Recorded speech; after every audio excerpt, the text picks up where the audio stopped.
where it's like, hey, you could run that series of tests right now in 2022 and it would be totally legit.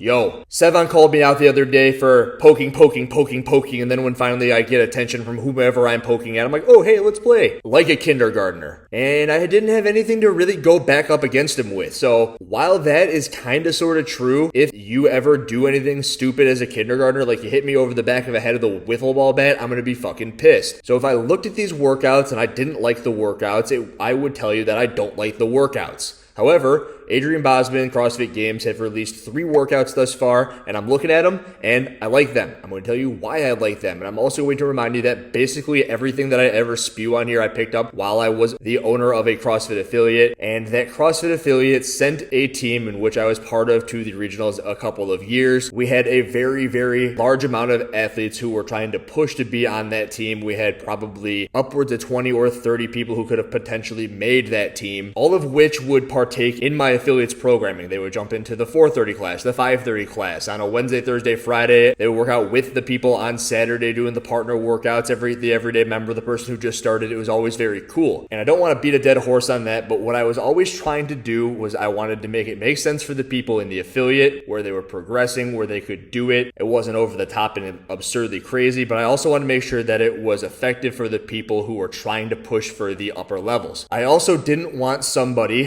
who had some sort of a bias to think that they were being avoided or I was programming away from them. And I didn't want the same thing to happen for somebody who may have been super gymnasticsly inclined. And I would also get incredibly offended when somebody would say something like, oh, there's 75 toes to bar. Oh, those 75 chest to bar pull-ups. You're doing that because you like to do chest to bar pull-ups, Andrew. And I was like, okay, fuck you. And you know what I thought? I thought I could not program chest to bar pull-ups because that would make you happy, because then you would be able to beat me every single day in the gym. But you know what would happen then is I would likely get a little bit worse on them because I wasn't exposing myself to them. And then you would also not get any better because you never did them. You would think you were getting better because you would sit on the assault bike, you would sit on the rower, you would have a whole bunch of power cleans or squat cleans or back squats at 225, 315 or whatever. And you'd move the heavy bars well, but you would not be able to keep up on the gymnastics heavy work. And then there would also be the individuals who would say, we don't do very much of this or very much of that. And I go, well, that's completely untrue because we did plenty of 3-mile runs or 1-mile repeats or 1K repeats on the rower, or we did plenty of burpees. And what I'm getting at with all of this, it was always a puzzle. You're always trying to piece it together, and at the end of it, you would want the fittest person to be spat out the back end. Generally, what we've come to see is that the fittest on the male side ends up being like 5'8" to 5'10" and in the 190-ish pound range. And on the female side, I think that we've seen stats about the females being in the 5'5" to 5'7" range, and they're usually anywhere from 130 to 145. That's an avatar that you wanted to try to mold yourself into. Maybe not, but when you take into account that they tend to lift the heaviest while also being in the best shape when it came to the gymnastics and the monostructural movement, moving their bodies around in space, that's what you wanted to allude to. And when you would program for what I was trying to do, which was getting people to a certain spot, and it was the regionals, I would always look at the events that they would be going to, and you would look at the Granite Games and the Wadapaloozas, and you would look at the CrossFit Open, and you'd say, all right, are the people who are getting to a certain spot doing so in a way where I thought it was balanced and it was getting you the fittest person, not the biggest person, not the most gymnastics-y person, not the person with the biggest set of lungs that can't move a 200-pound barbell the same way, or not the person who could only move the 200-pound barbell but couldn't run a mile in under 7 minutes as a whomever, male, female. And I hope you understand what that means. So when I look at the workouts so far, you see 75 toe to bar, 5-mile bike, 75 toe to bar, 5-mile bike. That workout is called Bike to Work. It's the first workout of the weekend, and it is a perfect example of something where if you were a larger athlete, you would try to pick up a little bit of pace on the bike, and if you were a smaller athlete, you would try to pick up that slack on the gymnastics movements. You look at shuttle to overhead. You've got the 400-meter run, you've got the 600-meter run, and the 800-meter run. You've got to do that pretty quick if you want to give yourself an opportunity to do the max jerks at 300 and 200 pounds. Now, if you look at the best runners in the world, the people who can probably give themselves the most time to be doing those jerks, they probably aren't the biggest and strongest people. If you look at the biggest biggest and strongest people, they probably aren't going to be the athletes who give themselves enough time to get a shitload of reps.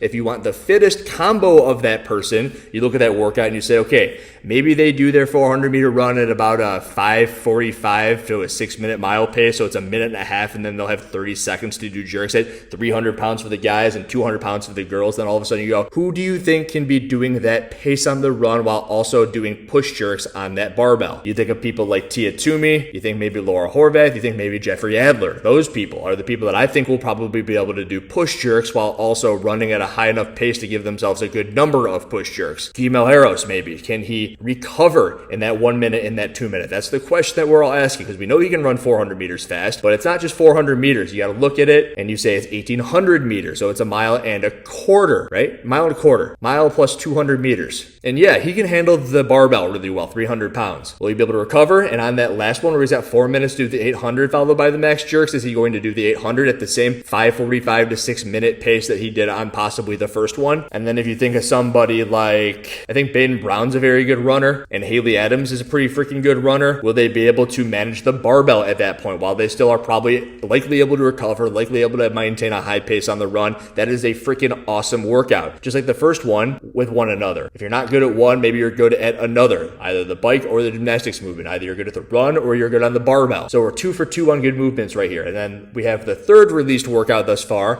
and it's called the Capital. You got 20 pig flips, you got the 3.5 mile run, you got the Jerry bag carry, but I think it's more of a Jerry can carry, and then you got the Husafell carry. James Sprague said that nobody's going to be going unbroken with the Husafell bag, and I think that maybe Fikowski and Roman Krennikov will give them a run for their money. Maybe Laura Horvath will give them a run for their money. Of course, Tia Toomey can always do things that you never expect somebody to be able to do, and then she ends up doing them. But the pig is back. We like the pig. You got running again, and I don't know, is running just going to be like what you need to do? Like the fittest people on earth are also very good runners, and so far we have 2 running workouts, one, and albeit they're different shapes, and maybe there's going to be a running sprint or an obstacle course or whatever. How many running events are there going to be? There's 2 of the 3. 66% of the workouts are running so far. When I think Jerry can carry, I think 2006, 2008 CrossFit. It's something that was very popular back then. I also think about the sandbag thing in the stadium where you're just trying to complete work. So you flip the freaking pig, you run, and then you do work, and then you do work, and it's just a test of work capacity, which is level 1 common core. Adrian Bosman has said, and we've heard it echoed a couple of times through various avenues, podcast, YouTube channels, that it's going to make people who program for these athletes reinterpret what it is that they're doing. And I know that I followed the Hard Work Pays Off program, not personally followed it, but I've looked at it closely enough to see that there's a lot of machine implement, skier, GHD, biker, clean and jerk, that sort of thing. Squat clean after a rower, but it's always couple the machine with the barbell. And what I hope to not see very much this year is machine. One of the biggest criticisms I think it had of what was the Syndicate, or maybe it was the MAC, one of those in that exact same arena, because I only remember spaces, I don't remember names, is that there was too many machines. It was like machine.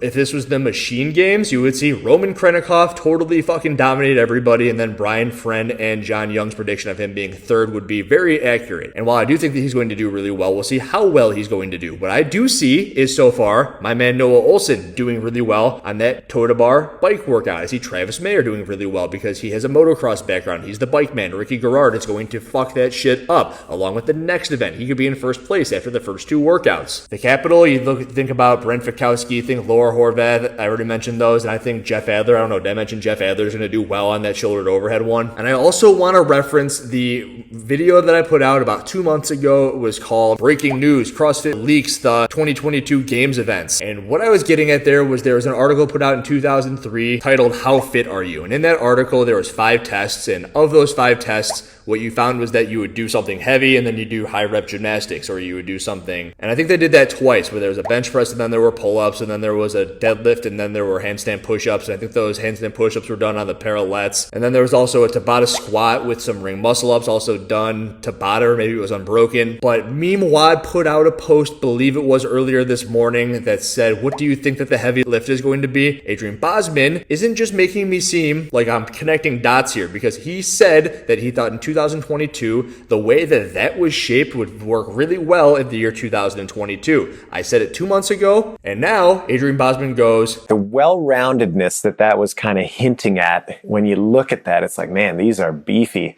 Mm-hmm. And I again, this is one of those things that we talked about at the top of the show, where it's like, hey, you could run that series of tests right now in 2022 and it would be totally legit. You know, somebody who was a monster across all 5 of those would be like hands down a pretty good choice for like fittest person You'd be doing all right.